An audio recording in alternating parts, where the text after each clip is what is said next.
Hello, and welcome to the Open Virtual Film Project Unreal for Film Skills series. Links to the rest of the series, as well as other tools, are in the description.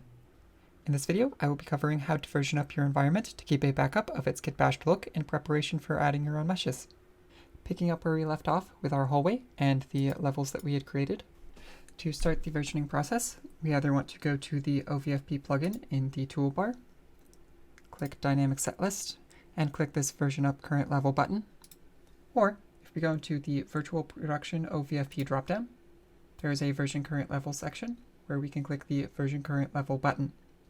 You'll notice that, to start with, my environment in the top left-hand corner of my screen is ML Tutorial version 1, and all of the levels inside of my environment end with this version 001. One of the reasons it was so important for us to be using the Add Sublevel function of the OVFP plugin when we were setting up our environment is that the Version Up Level tool hooks onto the V001 at the end of your level and uses that to increment. Going up into the Virtual Production OVFP, click the Version Current Level. It's going to ask me to save everything. And now you see, in the top left-hand corner, I have ML Tutorial V002, and each of the sublevels in my scene has moved from V001 to V002, keeping the visibilities that they had, any locked states that they had, and any foldering that they had. You'll also notice that in the content browser, if I go to Environments Tutorial Levels, there's now a folder, MLV002, with the appropriate master level and sublevels. And if I go into the Dynamic Set List, ML Tutorial now has a version number 2 in its dropdown. Anytime I'm versioning sublevels or adding sublevels, I want to make sure to click the Save All button. That just makes sure that the work that I've done is kept. In addition to creating a new version of an entire environment, I can create new versions of the individual sublevels. So if I wanted to create a Dressing 02 version, so I can A-B between 01 and 02, I could go into the OVFP plugin, Dynamic Set List, and click the New Sublevel button. From there, I need to determine what my prefix is. In this case, I'm duplicating SL Tutorial Dressing 01, so it's an SL. If it was LSL Tutorial Light Beam Test, it would be LSL. Give it a description, Dressing 02 in this case, and choose my template level to be Tutorial Dressing 01, and hit Create. From here, I can drag Dressing 02 into the same organization as Dressing 01, and turn off 01. So if in Dressing 02 I wanted this hutch to have fallen down, I can make that modification in this Dressing 02 sublevel, and switch between Dressing 01 and Dressing 02. Coming back to versioning environments, in the Open Virtual Film Project standard, environments can have suffixes associated with them that denote specific traits of that environment's version. As you're versioning up, if you find the suffix field, click the little drop-down, show you all the different types of suffixes, choose one, and click Version Level. This would go from ML Tutorial version 002 to ML Tutorial version 003 Review, as you can see here.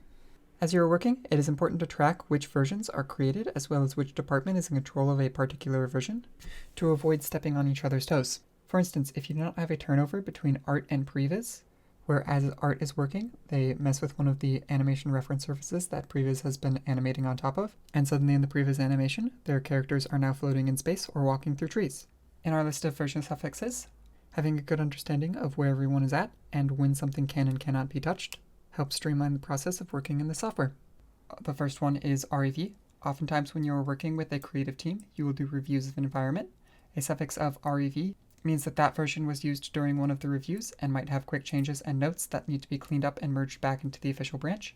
Keeping review versions separate is not always necessary. However, on certain projects, it is nice to have a backup of the set just before and after a director saw it to compare. An alt suffix stands for alternate and is used if you want to keep the main branch of your environment pure, want to try some change to the set, or have two artists working in tandem on different versions of a set without any crossover before a review. The third suffix is STG, which stands for stage, and is used as a locked copy for use only on stage. Stage versions often include a lot of extra blueprints, exact setup requirements, and optimizations that would be damaged by another team of artists jumping in and editing things. This is one of the turnover style suffixes where only one team should be working on that version of the set. Another of that type of suffix is PVZ, which stands for previs. It is often necessary to lock an environment once it hits animation, so that any environment changes do not lead to the unfortunate circumstance of a character's floating through space or walking through trees. This type of animation might only lock parts of the set to the previous pipeline for things like animation reference services, or lock everything to prevent issues and should be considered a turnover to another department. Speaking of turnovers, the last prefix is trn, standing for turnover. In the OVFP pipeline, this suffix means that this is a static copy of the set, how it was turned over to someone else outside of Unreal, and should not be touched. Oftentimes, a trn copy of a set is done when you hand an environment over to a VFX house. At any point, if there are updates to an environment post one of these turnover style suffixes, you would version up the environment and do your changes there. When we start working with materials in part 4 of the series, I will also show you how to version up materials to prevent affecting earlier environments. However, that's it for this video. Thank you for watching.